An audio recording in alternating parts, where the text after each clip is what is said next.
Hein? Bonjour, s'il y a des personnes qu'on n'a pas saluées.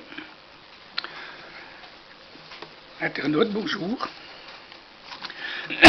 Alors, je suis un peu en rire, ça change pas beaucoup, mais ça va le faire. Alors, lorsqu'on lit la parole, surtout les premières fois, lorsqu'on tombe sur certains livres, on feuillete très vite, hein, comme les nombres, chroniques, les rois, lévitiques.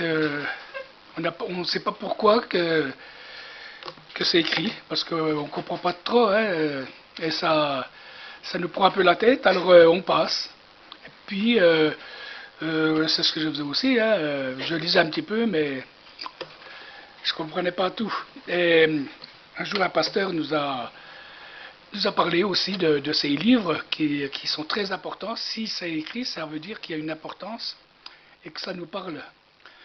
Et il nous a dit, il nous a bien expliqué, puis là j'ai compris que si ces livres-là sont là, ça veut dire qu'on a quelque chose à trouver dedans pour nous, pour notre vie. Et pendant quelques jours, là, avec Fernand, on était dans les rois, les 2 rois. Puis là, c'est vrai qu'on était interpellés au niveau des rois. Il y en a eu une vingtaine, ou il y a 20, je dis oui, environ. Et puis, alors, il était écrit, ouais, ça m'aurait fait du bien, mais je vais plutôt sucer la parole de Dieu. Voilà, donc,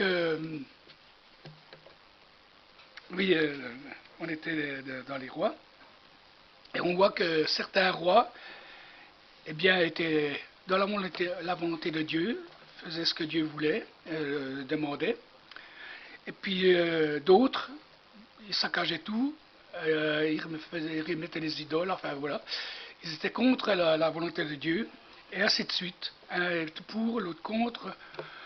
Et on arrive, il y a 6 rois qui ont fait la volonté de Dieu, mais ils n'ont pas renversé les idoles, ils n'ont pas enlevé les hauts lieux.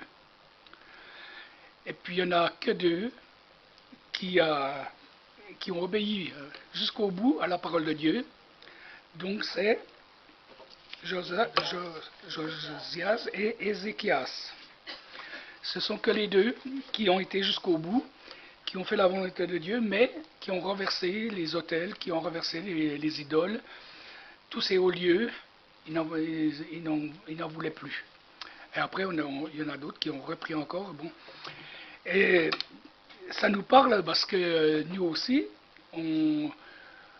pour la plupart, on sort d'une religion avec plein de choses, eh bien, des rites, de toutes sortes de choses qui nous tiennent, qui peuvent encore nous tenir en tout cas. Et on est comme aussi un peu aveuglé.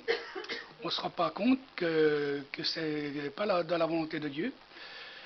Alors nous allons voir ensemble un peu toutes ces choses-là qui peuvent encore rester en nous et que Dieu veut nous libérer. Nous avons un Dieu qui libère encore aujourd'hui.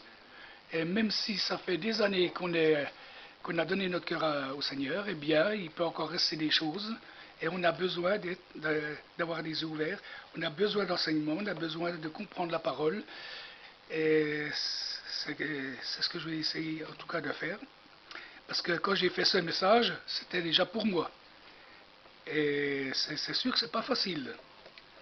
C'est pas facile d'amener ce message, mais on va essayer de le faire dans la sagesse et surtout dans l'amour. Parce que sans amour, on ne peut pas amener de message. Mais celui-là, en plus, parce que c'est des choses qui nous tiennent et on ne se rend pas compte. Alors, c'est libérer des traditions religieuses. Lorsque l'on commence à dire la parole, donc c'est vrai, c'est ce que j'ai dit tout à l'heure, donc je ne vais pas leur dire. Je vais passer tout de suite plus loin. Autrefois, nous étions tous esclaves du péché, esclaves de Satan. Et quand Jésus s'est révélé à nous, il s'est révélé comme celui qui libère, afin que nous arrivions à sa ressemblance. On doit ressembler pas à une idole, pas à un chanteur, pas à un comédien ou je ne sais quoi.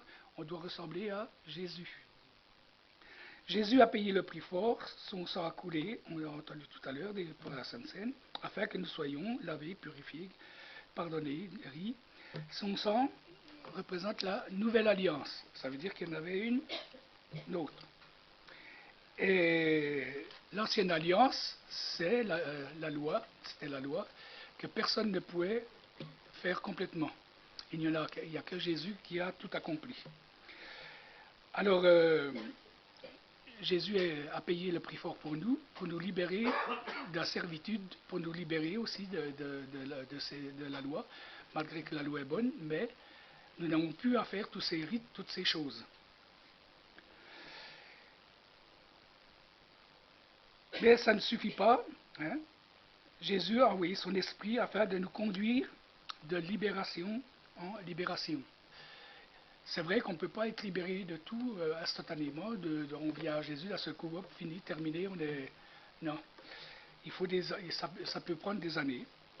On peut être libéré tout de suite de choses flagrantes, hein, qui nous l'a fait aussi, hein, plein de choses qui ne servaient à rien et qui ne pouvaient pas glorifier notre Seigneur.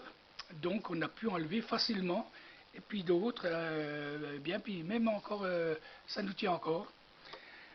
Donc on doit se séparer de toutes ces choses qui peuvent encore nous tenir. Le Saint-Esprit nous libère des fausses conceptions, fausses doctrines, de superstitions aussi. Hein, la superstition, ça prend beaucoup de place. Et c'est très dur de s'en séparer, parce que c'est tellement ancré en nous qu'on a du mal. Dans 2 Corinthiens 3, 17, là où est l'Esprit du Seigneur, là est la liberté. Si le Saint-Esprit est en nous, il nous conduit dans toute la vérité. C'est lui qui nous éclaire, c'est lui qui nous ouvre les yeux et qui nous montre, parce qu'il nous aime, parce que c'est par amour, et il ne veut pas que nous allions autre part. Et c'est pour ça qu'il nous libère de plein de choses, qu'il nous montre comment marcher, que là ça ne va pas. Et ça à nous d'obéir. Plus le Seigneur nous libère, plus notre responsabilité est grande. Ça veut dire que chaque fois qu'on est convaincu de quelque chose, à travers la parole, à travers un message, et qu'on s'aperçoit bien, on est libéré, hein, on demande pardon, on est libéré, mais on ne doit pas garder ça pour nous, on doit aussi le confier, afin que d'autres personnes puissent être libérées à leur tour. Si on garde pour nous ce qui nous tenait encore, si on dit bon, les autres ils n'ont qu'à faire comme moi, eh bien c'est pas dans la volonté du Seigneur, ça à nous, et on a une grande responsabilité, et on doit partager ce que nous avons vécu comme libération dans notre vie. Jésus à la croix a tout accompli, nous avons été justifiés, pardonnés, sauvés. Maintenant nous devons nous détacher des boulets, des chaînes qui pourraient nous retenir encore. Parce qu'un prisonnier, hein, vous savez, dans les carrières, dans le temps, ils avaient un boulet au pied, ils ne pouvaient pas aller bien loin. Mais une fois libérés, eh bien, ces boulets doivent tomber. Seuls nous ne pouvons pas, hein, de nous-mêmes, on ne peut pas se délier, on ne peut pas enlever ces boulets. C'est trop lourd, c'est trop dur. Donc nous avons besoin de frères et de sœurs, de frères, pour nous aider à nous libérer de ces liens, de ces fardeaux. Lorsque Jésus a ressuscité Lazare, il a dit « déliez-le vous-même ». Parce qu'il était entouré de bandelettes, il ne pouvait pas se libérer lui-même. Et nous, c'est exactement pareil. Donc nous avons besoin de frères et de sœurs qui prient pour nous, qui nous libèrent de puissance et de plein de choses. Dans Galates 5, 1, c'est pour la liberté que Christ nous a affranchis. Un condamné à mort, ou un condamné en prison pour avoir fait voler ou quoi que ce soit, lorsqu'il est libéré, eh bien, il doit tout faire pour ne pas y retourner. Et souvent, nous, on a été libérés hein, de plein de choses, mais on y retourne. Et ça, si on retourne, c'est une prison. De nouveau, on est esclave. Et Jésus nous a affranchis. On est esclave du Seigneur, mais lui, c'est la liberté. Il nous laisse libres de pas de faire n'importe quoi, mais de faire sa parole. Dans Galates 5, 1, demeurez donc ferme et ne vous laissez pas mettre de nouveau sous le joug de la servitude. Tout à l'heure, il a parlé, Yannick a parlé du joug léger. Le joug du Seigneur est léger.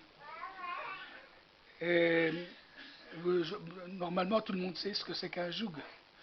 C'est une pièce de bois qui est très très lourde, qu'on mettait sur le cou des bœufs, et même des chevaux, hein, je pense, mais surtout des bœufs pour tirer la charrue ou bien une charrette de foin.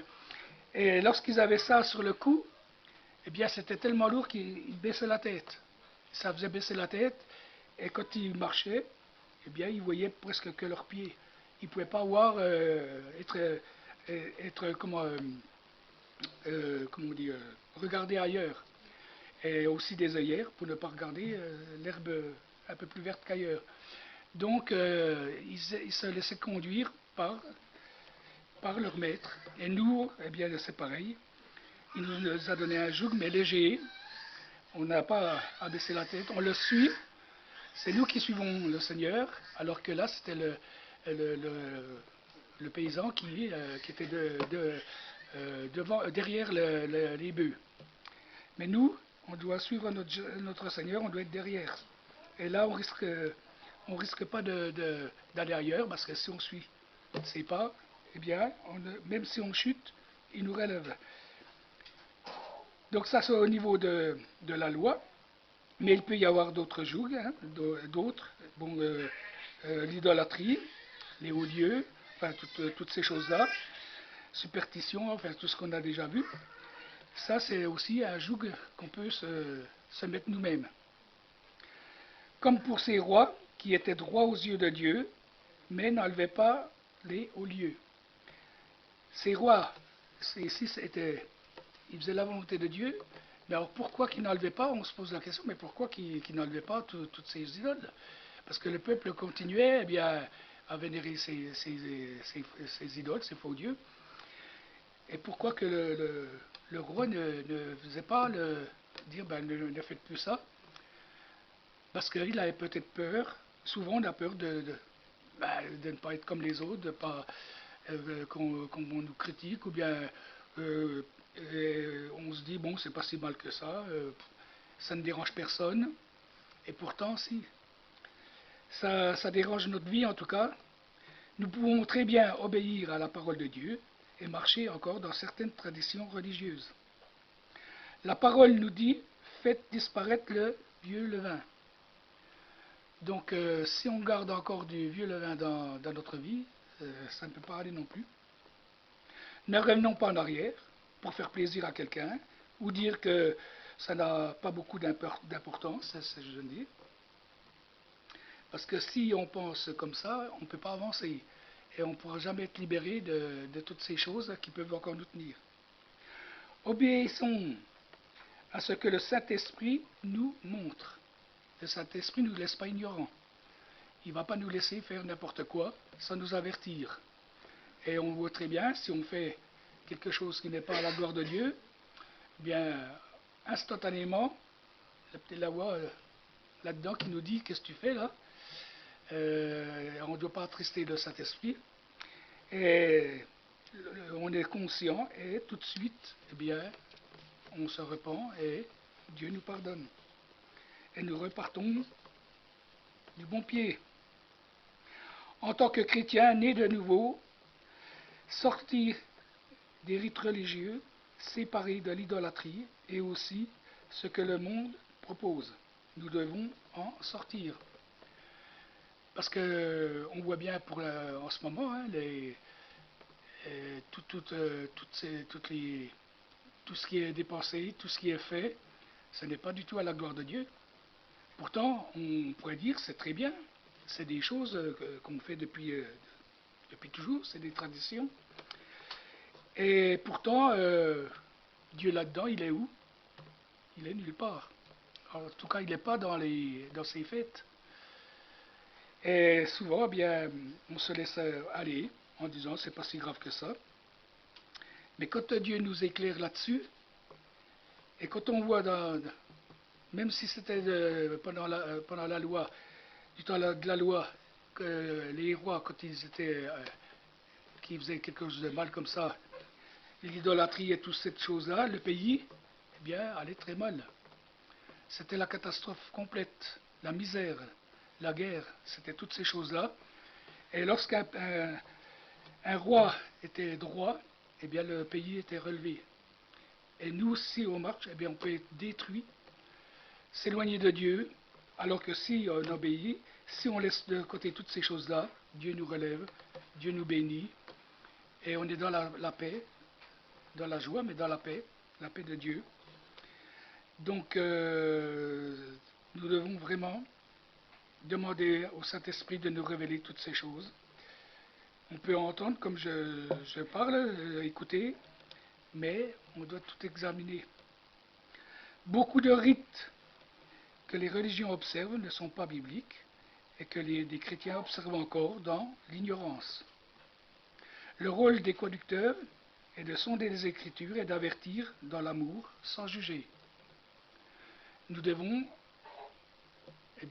enseigner sans juger et surtout dans l'amour.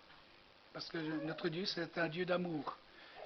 Et il ne nous forcera jamais, il ne forcera pas la porte, mais il nous prévient dans son amour, et nous, on doit être imitateurs de Jésus, donc être remplis d'amour pour ceux qui font encore, qui sont dans des choses comme ça. Et vous savez, il y en a des idoles. Hein. Dans la vie d'une personne, il y en a. Hein. Et petit à petit, on doit s'en débarrasser afin d'être selon la volonté de Dieu. Lorsque l'on prépare un message, souvent le Saint-Esprit nous conduit autrement.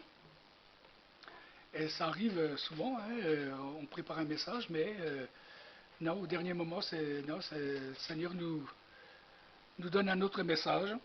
Et c'est là qu'on voit aussi les fruits. Ce n'est peut-être pas ce que le Saint-Esprit voulait que j'apporte. Des fois, voilà. Lorsque vous entendez un message, ne jugez pas, mais demandez à qui? Au Saint-Esprit. Ce qui est dit vient vraiment du Seigneur. Lorsqu'on entend un message, là aujourd'hui vous m'entendez, donc il faut sonder vous-même les Écritures et voir si ce que j'ai dit, c'est vraiment dans la parole du Seigneur. Parce qu'on est humain, on peut dire aussi quelque chose qui n'est pas vraiment. Et c'est à celui qui entend de sonder aussi les Écritures, pas de faire que juste entendre et puis partir, mais vraiment de voir ce qui est dit est vraiment du Seigneur.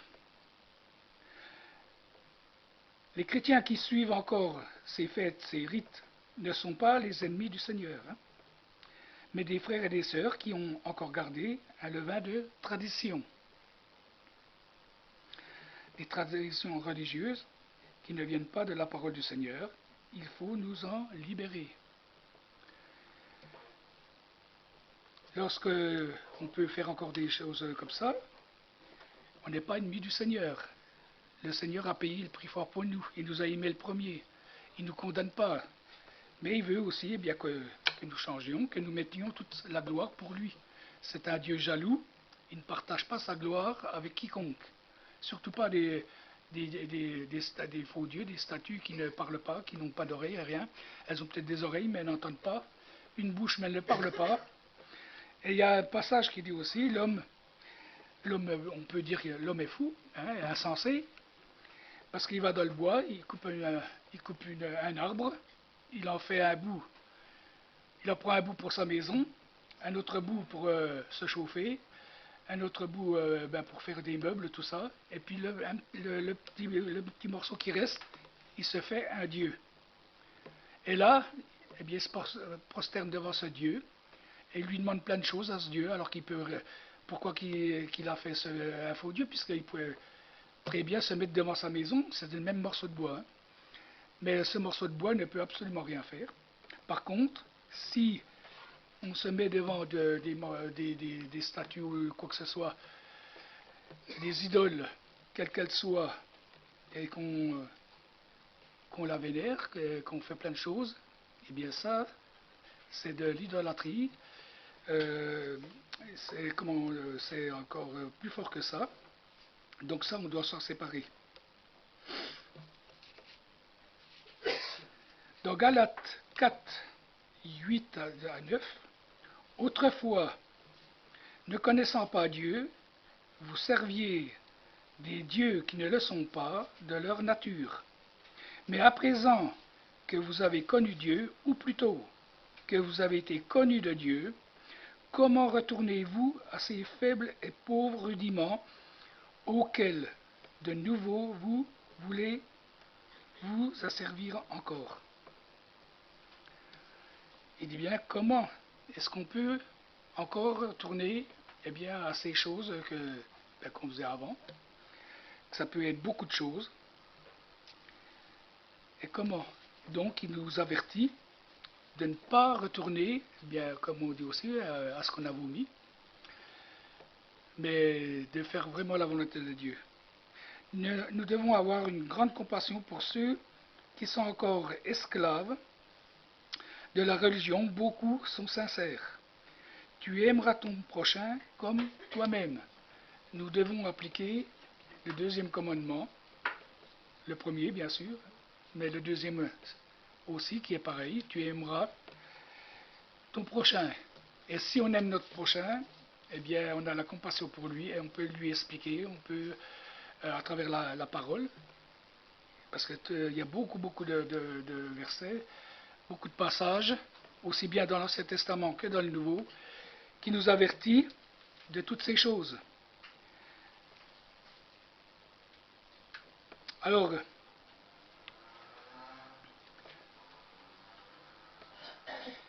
pour nous qui sommes chrétiens, c'est tous les jours que Jésus est né. Pas seulement une fois par an, mais tous les jours. C'est tous les jours que l'on fête la mort et la résurrection. Tous les jours, on doit penser à ce que notre Seigneur a fait pour nous. Il était jusqu'à la mort pour nous, mais il est ressuscité. Il a vaincu la mort. Donc, c'est pas une fois de temps en temps, mais c'est tous les jours que nous devons nous rappeler du Seigneur, de ce qu'il a fait pour nous, et ce qu'il fait encore. Et on sait tous que Jésus n'est pas né le 24 ou le 25 décembre, mais il est né au mois de septembre. Alors je ne vais pas rentrer là-dedans, c'est pas le message, parce que c'est marqué dans la parole de Dieu aussi. Il y a simplement à lire, et on s'aperçoit eh bien, qu'on ment. Si on dit on fait l'anniversaire de quelqu'un alors que ce n'est pas son anniversaire. Déjà là, c'est quelque chose que quand on réfléchit, on se dit ben oui. Et puis il y a beaucoup d'autres choses qu'on peut dire. Le Père Noël, pourtant il est vénéré, hein. Où est Jésus? Non. Mais le Père Noël, oui, le Père Fouettard. En plus de ça, on avait peur. Donc la peur rentre en nous aussi. Et puis le Saint-Nicolas, oui, Saint-Nicolas. Bon, ici, c'est pas trop Saint-Nicolas, bon, je sais pas, voilà.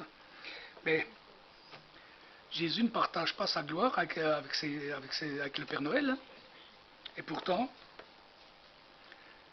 et puis nous, ben, on l'a fait aussi. Et puis on peut se dire, oui, ben bon, c'est pas, nous on le fait pas, on fait pas ci, on fait pas ça. Après tout, hein, si le monde est heureux comme ça, les gens sont heureux comme ça, c'est des réunions de famille. Alors on peut, voilà. Alors chacun voit. Hein. Alors, demandons toujours au Saint-Esprit de nous révéler sa parole et que nous-mêmes la partagions dans la lumière et surtout dans l'amour de Christ. Demandons le discernement. Le discernement, ça ne vient pas tout seul. La sagesse non plus, la foi non plus. Toutes ces choses, c'est Dieu qui nous les donne. C'est Jésus-Christ qui nous les donne. L'Esprit de Dieu qui nous révèle toutes ces choses, si on le demande. Il ne force pas. Si on ne lui demande pas la sagesse, il ne nous la donnera pas. Salomon n'a pas demandé la richesse, il a demandé simplement la sagesse, mais il a tout eu par-dessus. Et nous, si on demande la sagesse, il nous la donnera. Il dit que si on demande un morceau de pain, il ne va pas nous donner un serpent ou un caillou. C'est un Dieu juste, hein, puis un Dieu d'amour. Alors, bien nous, donnons pas des cailloux, mais donnons vraiment de la bonne nourriture à ceux qui nous la que Dieu met devant nous. Hein, parce que on dit toujours, Seigneur, qu'aujourd'hui je puisse parler à une personne. Là, il y a quelques jours, 2 jours, 3 jours, il y a un pompier qui est venu pour les calendriers, là. Il est resté 1h30. Je disais, mais qu'est-ce qu'il attend? Qu'est-ce qu'il attend? Et puis, il nous a raconté toute sa vie de misère. Alors, il y en avait un. Puis je me suis dit, mais qu'est-ce que j'attends pour lui parler de Jésus, puisqu'il reste? Je ne le force pas. Et je lui ai simplement dit eh bien, que moi je le comprenais, parce que moi aussi, on était dans la misère, on était malade, et que eh bien, maintenant ça va très bien. Puis il m'a posé la question, mais alors qu'est-ce que vous avez fait? Et vous avez été voir qui? Alors, j'ai dit, ben, Jésus, voilà. Ah là, il est resté muet, mais pendant un quart d'heure, 20 minutes, j'ai pu lui témoigner. Et il nous a dit aussi à Fernande, il nous a dit, je vais être en retraite, est-ce que je pourrais passer chez vous de temps en temps? J'ai dit, ben écoutez, la porte est ouverte. Hein. Voilà, alors, s'il m'a dit ça en partant, ça voulait dire qu'il était quand même intéressé. Sinon, il m'aurait dit, bon, je ne suis pas prêt de revenir. Puis surtout qu'il m'a dit, c'est la dernière fois que vous me voyez pour amener des calendriers. C'était le moment, quoi. Hein. Donc il ne faut pas louper le moment. Voilà. Mais c'est sûr qu'après on peut petit à petit bien dire, oui mais il faut lâcher ici, il faut lâcher ça. Demandons le discernement. Seigneur, fais tomber de nos vies tout ce qui est tradition religieuse, soit juif, catholique, évangélique, parce que protestant et bien d'autres. Même évangélique, hein, on peut avoir des traditions évangéliques qui ne sont pas du tout du Seigneur. Mais c'est l'Esprit qui nous le montre et nous en éloigne. Seigneur, éclaire-nous toi-même. Gardons ce qui est bon. Alors, tout ce qu'on peut entendre, il faut garder ce qui est bon. C'est dans la Bible. Lorsqu'on donne une parole de connaissance, il dit, prenez ce qui est bon. Ça veut dire qu'on peut dire des choses, peut-être pas mauvaises, mais qui sont de nous-mêmes. Quelque chose en plus pour enjoliver ou bien voilà, augmenter un petit peu la... Parce que des fois, le Seigneur il nous donne tellement simple et rapide, court, on se dit, oh oui, mais c'est peut-être, il faudrait peut-être enjoliver un peu, dire quelque chose quand... Ben, c'est des choses humaines. Mais Dieu ne nous fait pas rigueur de ça. Mais celui qui entend, il doit prendre ce qui est bon. Ça veut dire comment il peut savoir ce qui est bon. Analyser dans la parole. Et là, il a la réponse tout de suite. Nous ne devons pas retourner au rite de notre ancienne religion, ni sous la loi, sinon Christ nous sert de rien. Beaucoup de rites, de traditions religieuses viennent du monde occulte, diabolique. La superstition, ces religions ont repris tous ces rites sataniques, idolâtrie, mensonges. Et lorsqu'on fait une étude sur ces choses-là, eh bien on est surpris. Hein. très surpris de voir d'où ça vient. Et ça voudrait, alors une fois quand on le sait pas, mais une fois qu'on sait tout ça, eh bien on a vite envie de s'en séparer très vite.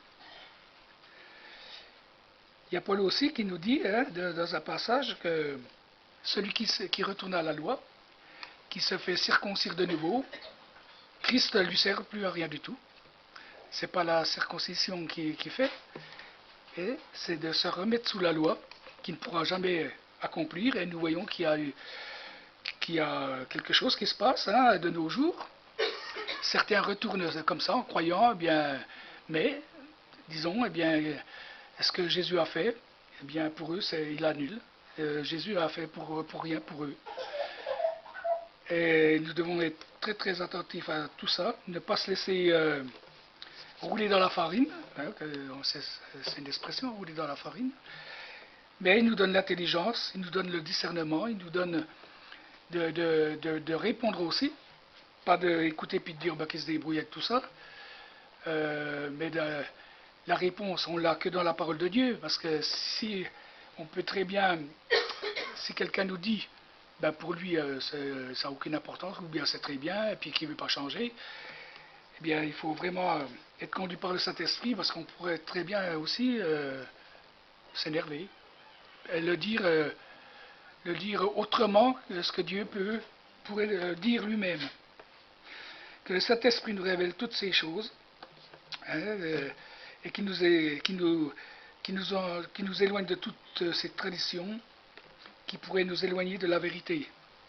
Donc la vérité, c'est Jésus. Et petit à petit, on pourrait s'éloigner de notre Seigneur. Et on attriste en tout cas, d'une façon ou d'une autre, on attriste le Saint-Esprit. Si on est conscient et puis qu'on fait encore des... Mais y a le péché, c'est pareil, hein, c'est péché aussi. Enfin, il n'y a pas que les rites, il n'y a pas... Notre vie, tous les jours, on a besoin du pardon du Seigneur. Et on doit demander pardon et pardonner. Donc, rien n'a changé. Nous devons obéir parce que nous sommes sauvés, mais ne pas obéir pour être sauvés. Pas par notre propre force. Voilà, nous obéissons parce que Jésus nous a sauvés, nous a aimés le premier. Mais les traditions, eh bien, ils disent le contraire. Hein. Il faut faire pour être sauvé. Bien sûr, il faut faire des choses, ça en plus, mais c'est pas par... Sinon, ça voudrait dire que c'est nous-mêmes qui faisons tout pour être... plein de choses pour être sauvés. C'est par grâce que nous sommes sauvés, mais pas par nos propres forces, pas parce qu'on fait beaucoup de choses pour les autres. Ça, c'est toujours en plus, c'est parce qu'on aime le Seigneur, qu'on le fait, qu'on aime son prochain. Ça va. Voilà, alors que le Seigneur nous aide.